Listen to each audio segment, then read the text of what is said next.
what's the real story? We wait in anticipation to hear her testimony. Ziyanda Ngobo will have more for us, just connecting how important Dr. Imogen Mashazi actually is to all of this. Ziyanda, good morning. Good morning, Iman, and it's quite apt that you reflect on Dr. Imogen Mashazi's accolades, because it's exactly this point that someone like the former head of employee relations, Xolani Ngciza, reflected on to say, but you know, he's known her since the 90s, but this version that we'd heard here at the commission is one that emerged probably from around 2020. So was Dr. Imogen Mashazi also put under some kind of pressure? She's been accused of many things, but primarily she has been accused of protecting at all costs Brigadier Julius Mkhwanazi, who's facing himself a barrage of allegations ranging from copper theft, being an accessory to murder, right down to refusing to be vetted to actually have the necessary security clearance to actually hold the position of a deputy chief within the Ekurhuleni Metro Police Department. Now, where Dr. Imogen Mashazi fits in, she was accused, for an example, by Isaac Jabulani Mapieye, the suspended EMPD chief, of actually trying at all costs to thwart any action being taken when it comes to that adverse IPID report in 2023, but also when Mapieye tried to suspend, Mkhwanazi, Mashazi is said to have thwarted that and even said that he was being too personal when it came to Brigadier Julius Mkhwanazi. The same was reflected by someone like retired EMPD Deputy Chief Revo Spies, Kilebogile Tipa as well as Xolani Ngciza, who says that 50% of his functions as the head of employee relations were then moved to the legal department, and the other names of the head of HR, Linda Kasheka, as well as the head of legal, Advocate Kemi Bahari, also feature all in there alongside Dr. Imogen Mashazi. I want us to go back to what Jabulani Mapieye had to say about the political protection that Mashazi was allegedly providing to cover Mkhwanazi. All my attempts to discipline Brigadier Mkhwanazi were frustrated by the city manager, Dr. Imogen Mashazi, the HOD Human Resource, that is Linda Klasheka, and HOD Legal Services, that is Advocate Bihare. In fact, these attempts led me to be suspended on numerous occasions, culminating in disciplinary charges for alleged sexual harassment being leveled against me in November 2024. So we're hoping for the picture to become much clearer, but a lot like the people here at the Pretoria station who are packed up and heading for their destination, so too is the Madlanga Commission of Inquiry heading to its first destination. And this is the compilation and readiness of its first report, which they plan, Ziyanda, to hand to the President by the 17th of December, later this month, just before the holidays kick off in earnest. But it won't do that before it hears testimony from the other man who's at the center of all of this, and this is Police Minister Senzo Mchunu, who is on special leave.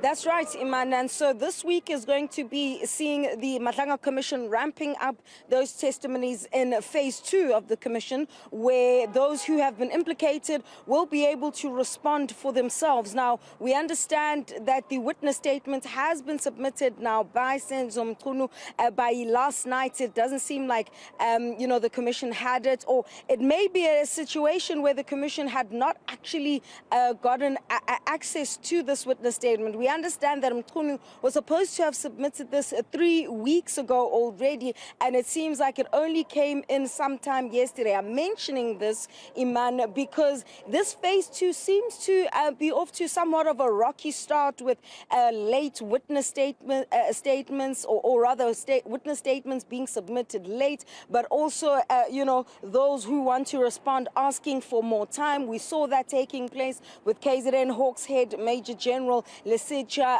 Sonona, and for all we know, the same could be true for those who are also anticipated to be here this week. Someone including like the suspended Deputy National Commissioner, Shedrick Sibia, who we understand was scheduled to also appear on Thursday, but we're still seeking clarity at this point, Iman, whether or not that will still be the case. And of course, you can imagine that, the more testimony you get, the more well-rounded that interim report is, because as per number 10 of the terms of reference, this Commission of Inquiry is able to refer for further investigation or even possible prosecution any matters that they deem can be followed up on. So that interim report could be very critical insofar as what President Cyril Ramaphosa does next, as the last phase of the commission is expected to pick up early next year.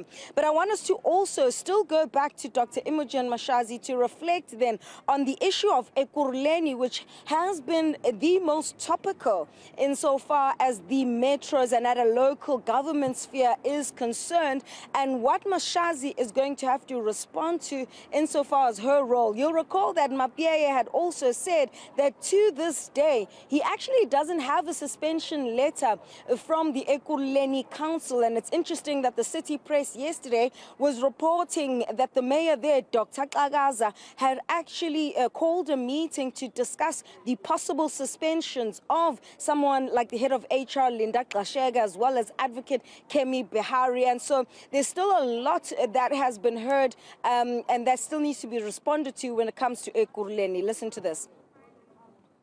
Brigadier Mkhwanazi, with the support of the city manager, that is Dr. Imogen Mashazi, has over the years brazenly disregarded my authority as the Chief of Police of EMPD.